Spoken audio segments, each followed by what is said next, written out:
So we're going to start it off. Unfortunately, our two speakers were not able to come in person, and it worked so well yesterday being able to do a remote presentation that we're going to do it again today. So I'd like to welcome Jeanette Falk from Aalborg University and Alex Nolte from Eindhoven University.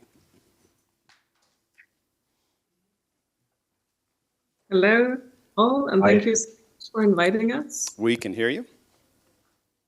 Good. I will share my slides.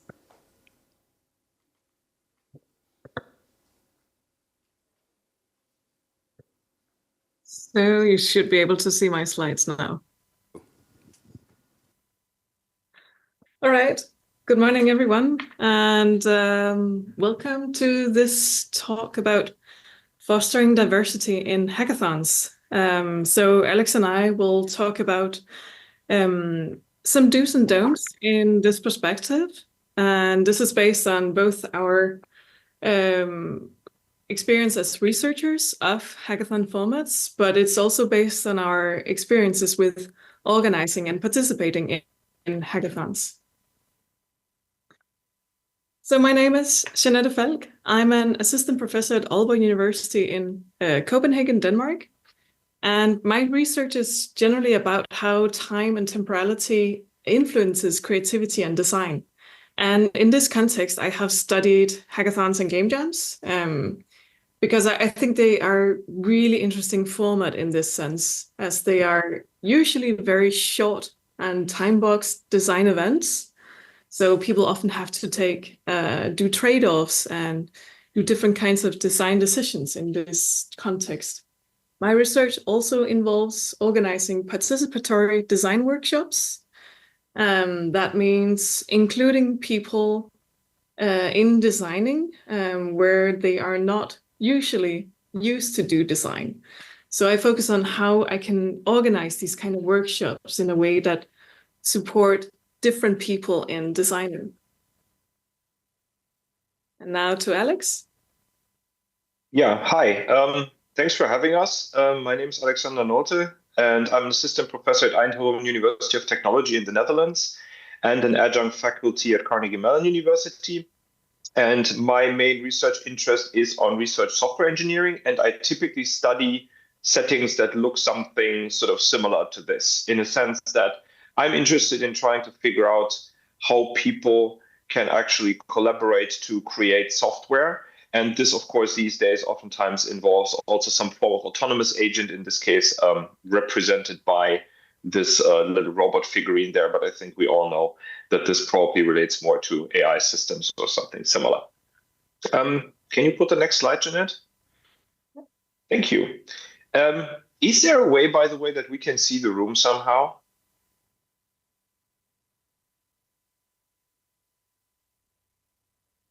Yay! There is people. It's great. It's awesome to talk to people. Hello, rather than to talk to my own slides that I see like 3 times on my screen right now.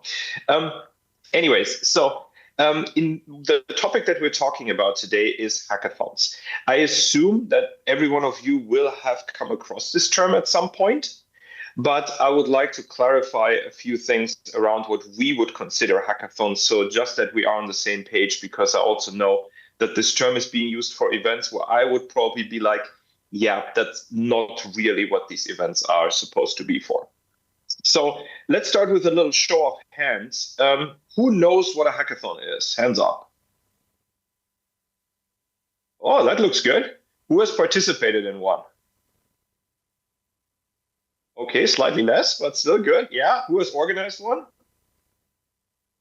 Oh, that's awesome. Great. So yeah, Jeanette, can you put the next thing?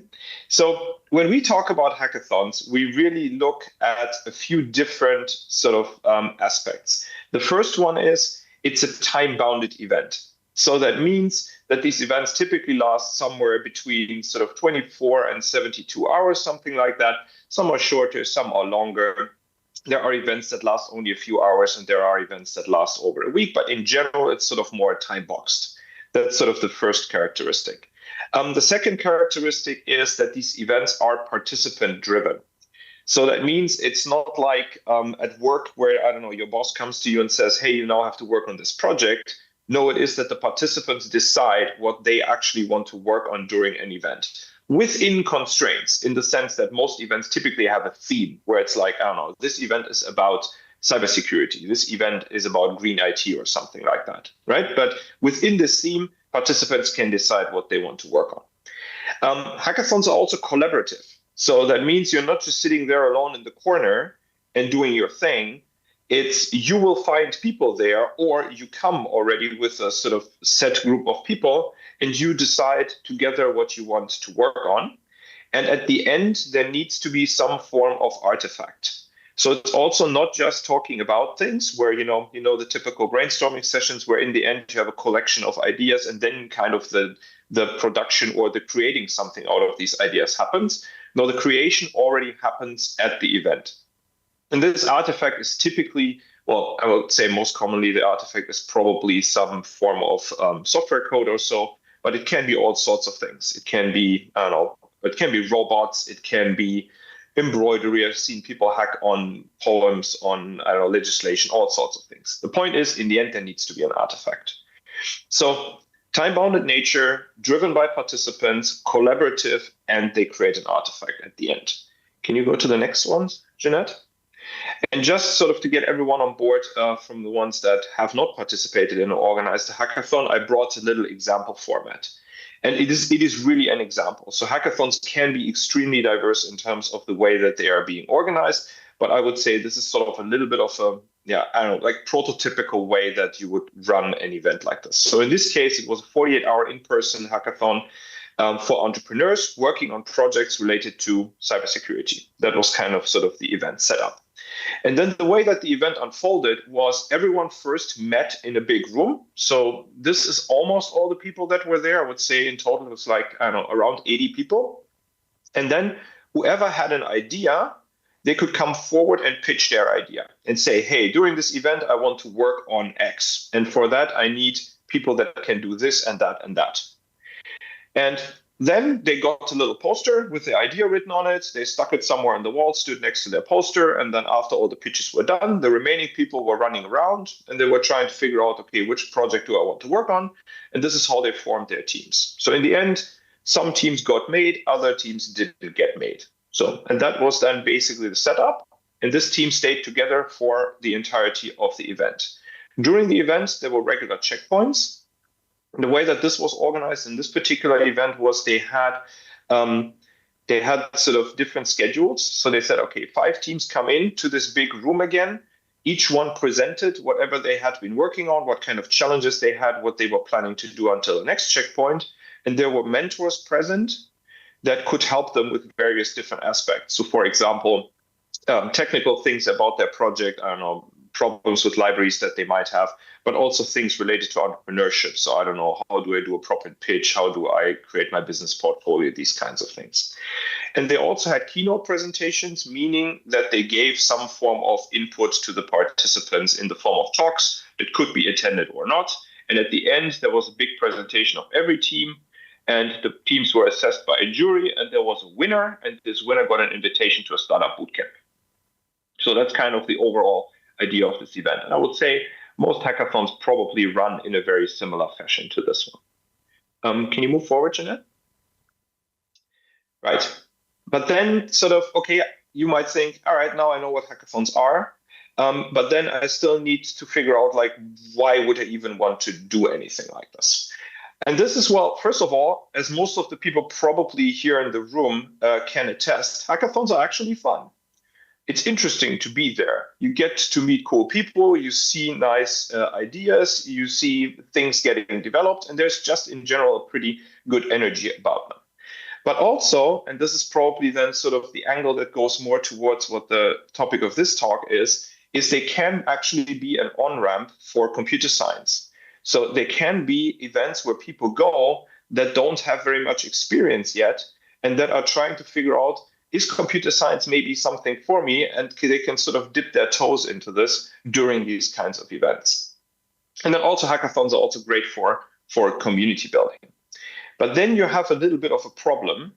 And that is what shows up when Jeanette presses the button again. There you go. most of you that have been to hackathons before, especially in the early days, when I say early days, like sort of, I don't know, before 2010 and then also sort of the early 2010s, was that the participants were not diverse. When I started this research, I was always saying, okay, I can tell you what the typical hackathon participant looks like. And it is something very similar to what our colleague Sean Brook wrote in her paper in 2018. And that is that participants are 18 to 25 college-educated white male computer scientists. And even when you look for images of hackathons, this is an actual image that I found by just Googling for hackathons, you find something like this. And that is like basically a bunch of guys with a few women included. But then the women also have to, in addition, do the heavy lifting of not only being women, but they also need to be Black and or Asian. So they have to sort of cover for multiple like strands of diversity, if you want so. So hackathons might not be the most obvious choice for diversity. That's basically what I'm saying here. Can you go one further, Jeanette? And then when you think about diversity as a topic, it's not that straight cut. I mean, most of the time we obviously talk about gender diversity, but there's many other dimensions that you can think about. And I know these kind of pictures are a little bit contentious in the sense that you can never really picture the whole range of diversity that humans can have. But I think this is a pretty good one in the sense that it covers many different aspects that we can think about when we think about diversity, including obviously gender. You will see some things related to religion in here. You would see old people, young people. You would see tall people, short people, people from different backgrounds, people with disabilities. You even see a cat in the bottom if you look closely enough. So diversity can have many different facets. And of course, you can't really support all of them at the same time, but that doesn't mean that we shouldn't try. So can you go to the next slide, please, Jeanette? So when you look at initiatives, because again, this was really the case in the sort of early 2010s that hackathons are like super male dominated or were super male dominated. And people were like, well, this is not really what we want it to be. So there were a ton of initiatives that were being set up. And these are just a few that I was related with or that Jeanette was related with and that we know. The top three, the Hack Girls Coding Day, she innovates, and also this woman with the cape down there. These are specifically gender-oriented diversity initiatives. So they're actually events that are organized with the goal of attracting females. Hack Girl, for example, is an all-female hackathon. So you have to be female in order to participate. She Innovates is a bit more open in the sense that they, of course, encourage women, but they also allow men while sort of keeping a little bit of a quota. Girls Coding Day is a pure female event. And this caped woman at the bottom, that is an event for entrepreneurs from Ukraine that was established after the war started there. And this is also exclusively for female entrepreneurs. The Hack Diversity and Think, these are hackathons to support neurodiverse people. Hello Future is a bigger program that also runs hackathons. They run their events for refugees in a refugee camp in Ararat in Syria. And Hack HPC is an initiative that focuses particularly on people from minority-serving institutions in the US that want to start working on some form of high-performance computing. Can you go one further, Jeanette? But then, of course, we wanted to see, okay, is it better now? Like, did we do something? Did this actually have any form of impact? So we ran a study, and this is really very much hot off the shelf in the sense that 6 days ago, we submitted the paper on this. So you're basically the first ones outside of our lab that hear about this kind of stuff. So we wanted to see what is actually the current state of gender diversity in hackathons. And we also wanted to see what kind of impact do existing initiatives have on improving gender diversity. Can you click the button again? I've put too many animations. I can see that already. Anyway, so as a basis for this study, we used a website called DevPost. Hands up, who knows what DevPost is? Who has heard of DevPost before? One. Okay, good. Well, I mean, one that I can see. There's also people outside of vision. So DevPost is a website where you, if you are a hackathon organizer, you can upload your event there with some description, with what kind of prizes you're going to offer, with the location, all that kind of stuff. And then in the background, they also have some support to help you organize your event. And the nice thing about DevPost is that it connects hackathons with projects that took place there and with people that participated in these projects. So you get a pretty nice overview of who was at a hackathon. Of course, you don't understand what actually happened there, but you can at least see who was there, what do they say about themselves, and what kind of event was that, and what kind of project did they work on. So after some cleaning, we ended up with a database of 4,600 hackathons and 56,000 participants in order to answer these two research questions. And one thing that we needed to do first is, after Jeanette presses the button again, we needed to figure out which of these people are men or women, because they don't disclose that on this platform. So you put your name and you put some information about you. You can write that in a free text form, but very few people did. So we needed to find a way to actually sort of guess if someone is a woman or someone is a man. And we used an API for that that's called genderize.io, with all the limitations that come with this, right? Starting with the fact that gender is not binary, and then sort of continuing with just because you have a certain name, that doesn't represent how you actually feel like. So, but with these limitations in mind, this API actually works quite well. And through that, we identified 13,680 for women and almost 40,000 men. And then press the button again, please, Jeanette. Thank you. And then, of course, we also needed to figure out what kind of gender diversity initiatives are actually out there. And for that, we used the NLTK toolkit to try to understand, do they actually mention anything related to women or female or something in this regard in their description? And then do they mention it in a positive context? And by that, we found 330 gender initiatives, and that was few enough that we could actually confirm this. So these ones are confirmed. It's not clear if in the 4,200 there might be gender initiatives that we did not find. So with this in mind, we then looked at the two research questions. Can you press the button again, please? And I'm not sure how well this is visible on the screen, but basically what this represents is on the bottom, you see the years, so the timeline starting from 2010 to 2022, because that was the last time when we scraped this data set. And then you see also on the y-axis, you see men to women ratio. So that means the higher, the worse in the sense of equal participation. So this little red line at the bottom represents equal participation. That is one man for one woman. And as you can see, it's still very much male dominated. But there's a little bit of good news in the sense that when you look a little bit closer to the right, you see that it becomes more crowded around the one, and also the outliers sort of start disappearing.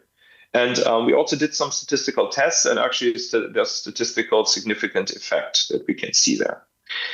And then if you press the button again, and then we looked into a few different aspects that might affect participation. This is the one that I brought with me today. There are a few others that I can talk about if there is interest.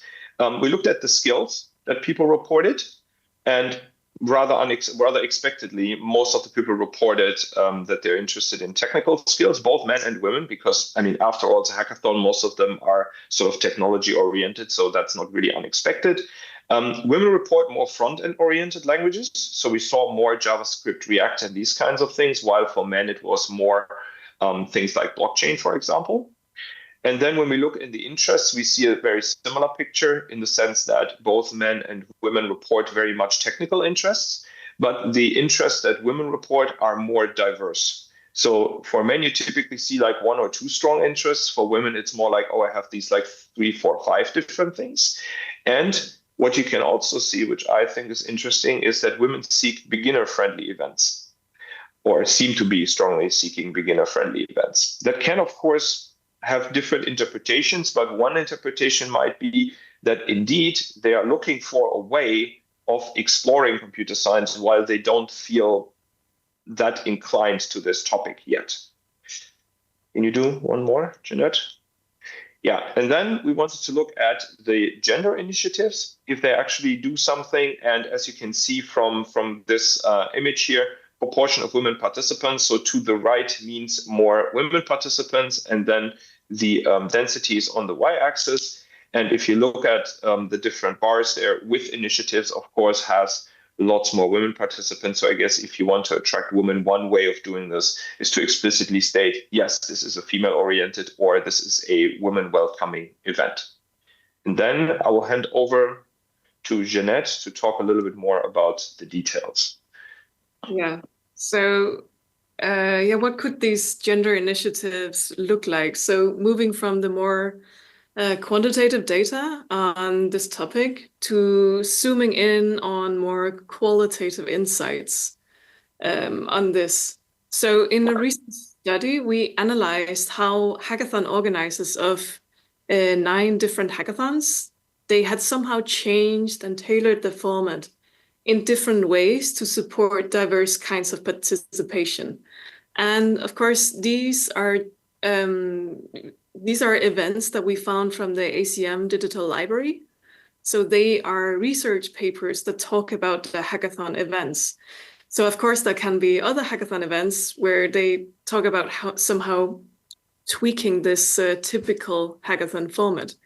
But these allowed us to look into more detail. Okay, what kind of initiatives have they actually done to support diversity? And specifically, for most of these hackathon cases, they mentioned targeted recruitment of people who may not normally participate in a hackathon. So that was one initiative that was common for most of these cases. But we also know that just because we invite diverse people to our events, we can't assume that they have a meaningful participation during the hackathon. Like, you also have to advertise your hackathon as a welcoming space. And you also need to consider, like, who are the organizers and do they reflect the kind of participants that you want to attract? And also for some of these hackathon cases, they highlighted that it was important to consider the space itself, that it was a welcoming space, like including living room-like spaces. So something that seems very familiar and safe. And now I'm coming from Denmark, so you could throw in the word hygge there, or like this cozy feeling. But they also mentioned art exhibitions as something that could be included in the space. And as we saw that as having a space in the hackathon venue that invites for curiosity and exploration as well. And also from my research in participatory design, we found that conducting these participatory design workshops with multiple groups of people in one large room where the groups can all see each other, that can be very inspirational for the groups. So they can see what each other are doing. And we know from creativity research that having this kind of visual clues in the environment, that can be very conducive for creativity. However, for diverse people, being in one big room, where it can sometimes be very noisy and sometimes busy, it's still important to consider having spaces where they can retreat to. So having this kind of big inspirational space where everybody can see what each other are doing, but also having spaces where it's more calm and you can retreat into this kind of living room-like space. And then we also saw that some of the initiatives, they centered around the choice of design materials at the venue and like how user-friendly they were for novices. So that could be including more like crafts material, going a little bit away from the more technical focus. But it could also be materials such as Arduino, like physical computing, which can be easier for some people to start tinkering with. And then another aspect of the like hackathon setup itself is also you can consider playing with the duration of the hackathon. Like, it doesn't need to be this 48-hour format crammed into one weekend. It can be a longer event, and it can also be placed on other days. And we also saw one case of these 9 hackathon cases where they had divided the hackathon into 3 evenings over the day. So in the first evening, it was a focus on ideation and group work and talking about the ideas. And then in the other evenings, they would slowly introduce technology to the people. So this is, so that was more about setting up the hackathon space itself and how to make it more welcoming. We also saw some initiatives during the hackathon event itself, which were designed to support people in the hackathon. Because you can't necessarily plan out everything for supporting meaningful participation for diverse people up front. You have to do something while the hackathon is on as well. And often we see mentors as technical support, which is important, especially for novices. But from these hackathon cases, we also saw some initiatives where the mentors, they were acting more like a process facilitator, and they supported not just isolated activities like a brainstorm, but also they walked around the groups and did sense checkings in the group to support their communication and collaboration. Another initiative during the event could also be to nurture a more collaborative spirit among the participants and support cross-team interactions and collaborations, like the sharing of ideas and resources. So I talked about having this big space, which can be conducive for creativity, but it can also facilitate more cross-team interactions. So in one of these cases with the 9 hackathons, we saw that they had organized having one box of materials, and they distributed that to all of the groups of the hackathons. But in each box, they would have different material. So for instance, if you wanted a specific sensor for your physical computing prototype, and it wasn't in your box, you had to go around and talk with the other groups to see if you could find that specific sensor. So that also encouraged talking with the other groups very pragmatically. And then lastly, we also know from participatory design research that different people need different ways of participating. And so hackathons are already very participant driven, but there can still sometimes be certain expectations to the process or the outcome of the hackathon. But we can frame participation from different paces. For example, a high-paced participation can entail very proactive participation, which kind of goes beyond the expected activities. And easy pace, it follows the expected activities. For instance, you address the given challenge of the hackathon. You try to make a functional prototype within the time frame, and so on. So the more typical hackathon participation. But then you could also have lower paced participation, which describes a less systematic participation. So in a hackathon, for example, this could entail people who do not necessarily follow the hackathon challenge. Maybe they go do something else, address another challenge, or they don't engage with the provided materials or tools as expected. So here, we would encourage organizers and stakeholders to reflect on their own expectations to the participants and consider if these kind of low paces of participations are okay too. So lastly, we think that it is very important generally that organizers find out and recognize what went wrong at any given event. So study your own events, basically. And then if something went wrong, learn from those mistakes for future events. And this includes asking yourself critical questions about recruitment. Who was invited and who was solicited? And of those people who actually participated. And then also, why did those who did not attend, why did they decline attendance? And how did those who actually attended the event experience the hackathon? So you could, very specifically, you could include post-attendance surveys that include demographic questions to capture the experiences of the different participants and how they might have differed. So we have some we promised that there should be some more concrete do's and don'ts for hackathons.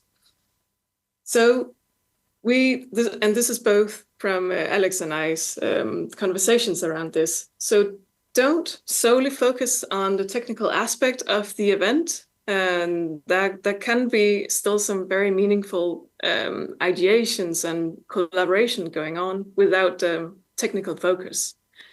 And be careful with making it too competitive, because that can also scare off some people, and it can also, from creativity, we also know that it can sometimes be counteracting creativity. And don't necessarily call it a hackathon. Sometimes the name might bring a lot of prejudice with it. So be aware of who you are advertising your event to and what they think of a hackathon. And don't just pretend to be inclusive. Like, don't just have a code of conduct, which is of course important, but also do these kind of initiatives during the event. So on the other hand, definitely do reflect on the kind of participants that you want to attract, and also consider your organizer team when you build the team. How do they reflect your participants? And then also have consistency in planning of your hackathon before, during, and after. Meaning, you set up expectations. If you follow our advice on advertising your hackathon as a welcoming space, you should follow through on it during the event as well, doing initiatives during the event. And you should also follow up on the welcoming space afterwards, like listening to the people and their experiences and learn from any mistakes. Consider, what is your target audience and what are their needs and interests? Actually reach out to them before the hackathon and ask what do they need to be in place during the hackathon. Have this welcoming space, and that could be mentoring, but also mentoring as part is in terms of supporting collaboration and communication. Have a code of conduct, and then be aware of online versus offline. And here I know Alex has looked more into this. So if there's any questions with this, I'm sure he has some more info on that. And then do check in with participants during the event, and train your mentors, and not just being this technical expert in a certain software, but also listen in and help the participants if there are any kind of struggles with the collaboration. So these are our do's and don'ts. And then lastly, we have some resources for you. Every time I get asked, how do I organize a hackathon? I point to this resource here. It's the Hackathon Planning Kit. So there are other resources out there, but this is a brilliant one that you can go check out. It gives you a timeline and different questions that you should consider during different stages of organizing a hackathon. And then also in terms of, we are asking you to research hackathons. So if you want to meet other researchers and practitioners who run and study hackathons, Hack the Hackathon is an unconference series that has been going on for 4 years now, 4 years. Yeah. And it's a great place to share experiences with hackathons and learn more about the format.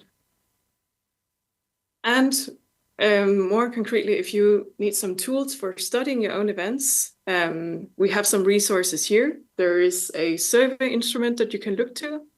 And Alex and I and a bunch of great people also just published this article, The Future of Hackathon Research and Practice, where we dive much more into different aspects of hackathons.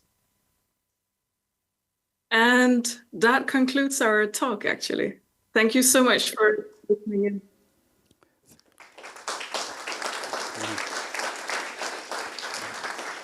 Thank you, Jeanette and Alex. Appreciate that presentation. A couple comments. So one, thank you for putting that QR code there on that last slide, because I definitely saw a lot of people taking pictures of it. The slides will be available, but that was a great way to get people to interact with it. The second comment was, I found it interesting that NCAR is doing a event the same time as supercomputing, so that seems kind of strange logistically. But to your point, one of the things that we changed over the past year for the council, for our HPC AI competition in APAC, was the language usage of promoting the event from kind of like being real fierce and aggressive and it's time to compete, to more kind of softer language about collaboration between all the teams. We definitely saw an uptick in terms of the number of teams participating in that competition. Roughly changed from 37 to 45 on any given year to now where it's getting over 75. And that could be just because of the strength of the competition and just the visibility of it. But I think that change in the language really helped increase more people wanting to be involved. So I think just doing simple things like that is really helpful. Do we have any questions from the audience? Okay, let's go here. Hi there. Could you tell us a little bit about your experiences with hybrid hackathon events, perhaps where part of it is online and part of it is face-to-face, if such things exist? Yes, they do exist. This is another paper that we're going to submit in 2 weeks. Excellent. We have, first of all, to clarify what we mean by hybrid events, because the way that you described it, it sounded a bit like it's sort of you do portion in person, portion online. What we typically looked at were events that were completely hybrid, in the sense that there were participants that were on site, a lot of them most of the time, and then you also had online participants. And this works reasonably well if you have the technical infrastructure to support it, because one of the issues, also the one that I'm currently facing basically here, is I see myself and I see Jeanette, and I don't know how I am represented in the room, and I don't see the room either, right? So it's like the technical setup is a bit finicky, and I don't think there is a very good way of doing this right now. But you can definitely support it in sort of like kind of low-tech ways. Like, for example, when someone talks from the room, raise your hand so that people know where they are, and then say your name and all these kinds of things. In general, I would say don't shy away from organizing hybrid events, because they are definitely, or they can definitely be more inclusive, because people can participate that otherwise might not have the chance to do so. Of course, it's always good to say, oh yeah, we're going to give you travel support, but then people like us, for example, right now, we just simply don't have the time to travel. You could give me all the money that you wanted, but it still wouldn't work, right? So they are definitely more inclusive.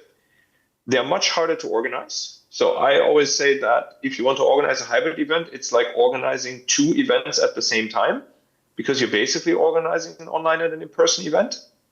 And if you want to know more about that, I'm definitely, we're working currently on an extension of Hackathon Planning Kit, where we are going to include also information about hybrid events.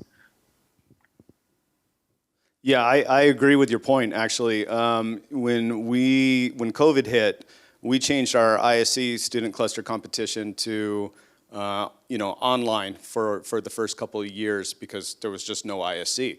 And we saw a lot of participation around the world from that. And then because of that participation, and because we could only support so many teams when things went back to being in person at ISC, we still kept that hybrid format, that online version. And we see that continue to grow. And that took a massive amount more planning than the in-person. So I agree with your point that definitely doing both is great. But yeah, definitely in terms of the resources spent, be prepared to do a whole lot more. Dan, you had a question? Yeah. I'm Dan Olds, and I can really agree with that. I put together an all-virtual student cluster competition in the U.S. that we just exclusively feature historically Black and Hispanic colleges. And what I found, the way I go out to solicit the colleges is I go out and go through their faculty and see the ones that have HPC experience because they'll understand what we're trying to do.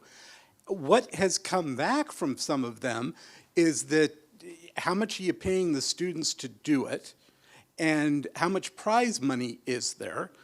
And I didn't think that that was really a big thing, but it turns out it is.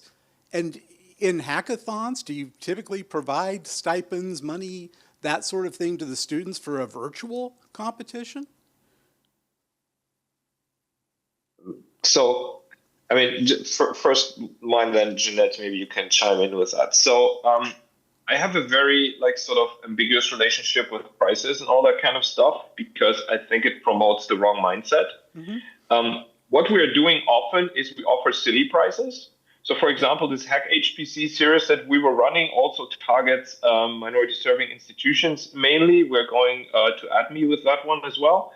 So there, friends from the HPC Center in Dallas, they basically, no, it's not in Dallas, it's in Austin.